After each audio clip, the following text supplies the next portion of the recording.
Hello everyone! In this video, we will explore the slide transitions from the exciting group. This group includes transitions like curtain, crush, win, and others. If you're not familiar with the slide transitions, I recommend watching my video, Slide Transitions, to get familiarized with them before watching this video. So, let's create some transitions.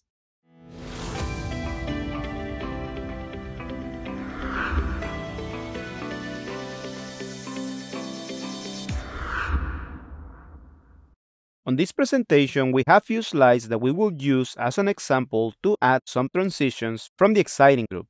This group of transitions have a very original way to move from one slide to another.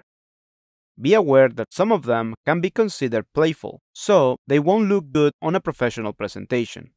Always keep in mind your audience at the time of selecting your transitions. Now let's get to topic. The first slide is usually the cover page for the presentation. In this slide, we don't have to reveal much information other than the general topic or even reduce it just to the school logo or the workplace logo. Also, we don't usually add transition to the first slide. So let's just jump to the next one. There are two transitions that I normally use to open the presentation: wind and curtain. Both create a good suspense mode before jumping in and quickly engage your audience with a non-boring transition. Open the transition bar and select Win. You can see the slide is blown away, discovering the new content below. Let's see it again on the preview. Open the transition bar and now select Curtain. This other transition is opening like the curtain of a theater, discovering a little at a time of the new content. I must admit that this is actually my favorite transition to open the presentation, and then use Win to transition from the agenda to the next content slide. If you don't have an agenda slide, then you can choose from either. If you are in a casual setting, you can use something like origami or airplane. These transitions will catch the attention of your audience for sure. Okay, we passed the cover page and the agenda.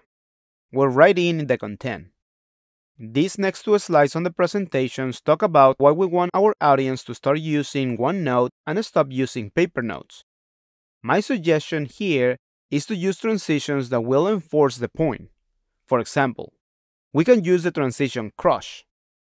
Move to slide 4, then go to the transition bar and apply crush. And there we go.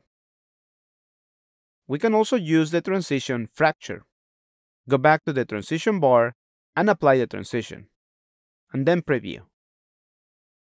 As you can see, both transitions send a similar message. Stop doing that.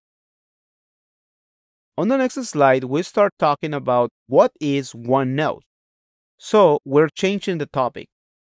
A good transition would be vortex, glitter, or checkboard. So let's see how they look like. Select slide 5 and apply vortex first. The default duration for vortex is a little too long, so you can cut it down to only 2 seconds and preview. I like that. Let's change to glitter. This transition duration is also too long, so we can cut it down to 2 seconds and then preview. And the last I suggest will be the checkboard. Apply the transition, and this one is the opposite. The transition reveals too fast the next content, so we need to slow it down to 3 seconds, and then preview. As you can see, the movement of the slides provides to the audience a sense of change. That's appropriate for changing topics, in this case from the why to the what.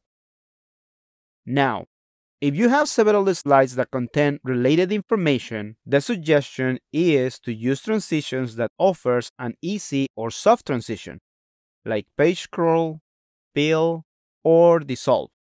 Let me show you. Select slide 6 and apply page scroll, and click preview. Now let's change to peel off, and let's preview it again. And let's try the last one, dissolve, and click Preview. As you can see, all these provides very soft transitions. Let's see how the entire presentation looks like on the slideshow. Opening the curtain goes first, then the wind, then fracture, then the checkboard, and finally the dissolve. Our slideshows look good. You can play with the other transitions available on this group to see how they look like. I hope you find this video helpful to get you familiarized with PowerPoint. Thank you for watching, and if you like my content, don't forget to subscribe to my channel to get access to my series of tutorials to learn more about this application. I'll see you in the next video.